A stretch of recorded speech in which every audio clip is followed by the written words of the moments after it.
গোটা দেশের মানুষকে উদ্বিগ্ন করেছে এবং বলা চলে যে খালেদা জিয়ার অসুস্থতার খবর বেগম সাবেক প্রধানমন্ত্রী বেগম খালেদা জিয়ার অসুস্থতার খবরে কার্যত পুরো বাংলাদেশই স্থবির হয়ে পড়েছে।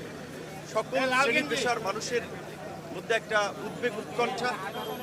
গতকাল রাতেও বেগম খালেদা জিয়ার যারা চিকিৎসক শীর্ষ পর্যায়ের নেতৃত্বের সাথে আমরা কথা বলেছি, আমরা যোগাযোগ করেছি।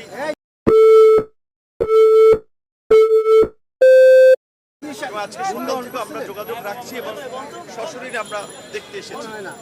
তার অবস্থা আপনারা লক্ষ্য করেছেন যে বিশেষ করে মাঝখানে যে আপনার হাসিনা তাকে জেলে নেয়ার পর থেকেই আসলে একজন সুস্থ মানুষ ধীরে ধীরে যেভাবে অসুস্থ হয়ে পড়েছিলেন, সেখান থেকে 5ই আগস্টের পরে আমরা তাকে সুস্থ হতে দেখেছিলাম এবং আমরা আশা করেছিলাম যে তার এই সুস্থতা দিনে দিনে তাকে শক্তিশালী করে তুলবে এবং রাজনীতি থেকে শুরু করে দেশের কার্যক্রমে তাকে সক্রিয় করে তুলবে। আমরা তরুণরা তার মধ্যে একজন আপসীর নেত্রী, যিনি দেশের প্রশ্নে জাতির প্রশ্নে আপসীন থেকেছেন, নিজে কারাবাস বেছে নিয়েছেন কিন্তু মাথা নত করেন নাই। তো এই রকমের একজন মানুষ তাকে নিয়ে আমরা আগামী বাংলাদেশ গড়ে তুলব।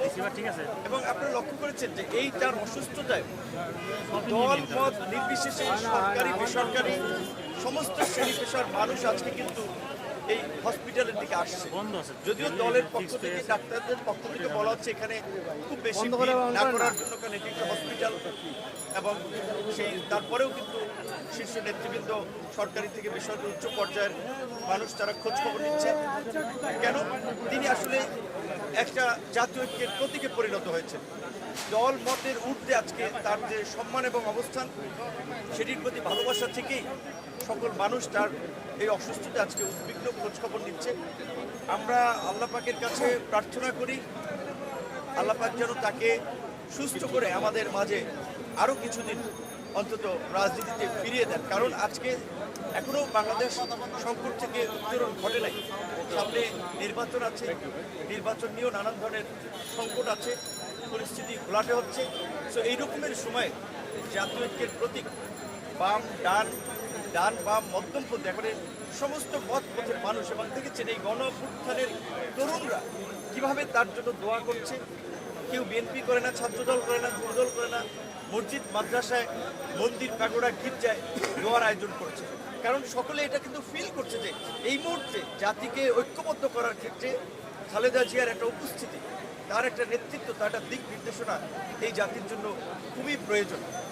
তো কিছুদিন আগে সশস্ত্র বাহিনী দিবসও আসলে আমাদের সাথে যখন দেখা হয়েছে, সুস্থ মানুষ হিসেবে যিনি সেখানে গিয়েছেন, তবে সেখানে আসলে সেই সময় ডাক্তারদের কাছে আমরা শুনেছিলাম একবারই খুব বেশি ভালো বোধ করছিলেন। আবার তারপরেও সশস্ত্র বাহিনী দিবসের প্রোগ্রামে সশস্ত্র বাহিনীর পরিবারের সদস্য হিসেবে তিনি কিন্তু সেখানে গিয়েছিলেন এবং তারপর থেকে একটু তার শারীরিক কন্ডিশন খারাপ হচ্ছিল।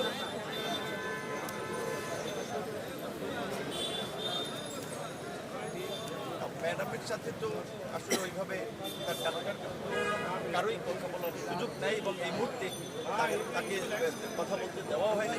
আমরা দেখে এসেছি দূর থেকে, ডাক্তারদের সাথে কথা বলেছি, তারা বলেছে যে গতকালকে থেকে অবস্থা স্থিতিশীল আছে এবং উন্নত মানের চিকিৎসা তার এখানেই হচ্ছে। আপনারা জানেন যে তার চিকিৎসক টিমে আমেরিকা, ইউরোপ থেকে শুরু করে বিভিন্ন দেশের ডাক্তাররা আছেন এবং তারা আপ্রাণ চেষ্টা করছেন। এর মধ্যে চীন থেকেও একটা বিশেষজ্ঞ দল তারাও সহায়তা করতে চায়, বিভিন্ন দেশ থেকেই সহায়তা করতে চায় তার চিকিৎসার টিমে। তো তার পর্যাপ্ত এবং মানসম্মত চিকিৎসা তো হচ্ছে এখানে, বিশেষ করে গণ অভ্যুত্থানের পরে সরকার এবং বিভিন্ন দেশের আন্তরিকতায় সেটি হচ্ছে। আমরা আশা করি যে দেশের চিকিৎসাটি হয়তো তিনি সেরে উঠতে পারেন।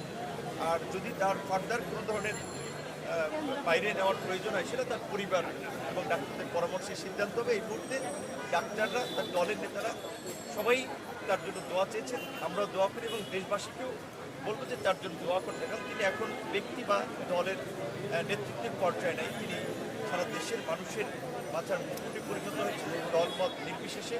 জাতীয় ঐক্যের প্রতীকে পরিণত হয়েছে। দেশের জন্য, আমাদের জন্য, আমাদের ভবিষ্যৎ প্রজন্মের জন্য তার নেতৃত্ব অন্তত এই মুহূর্তে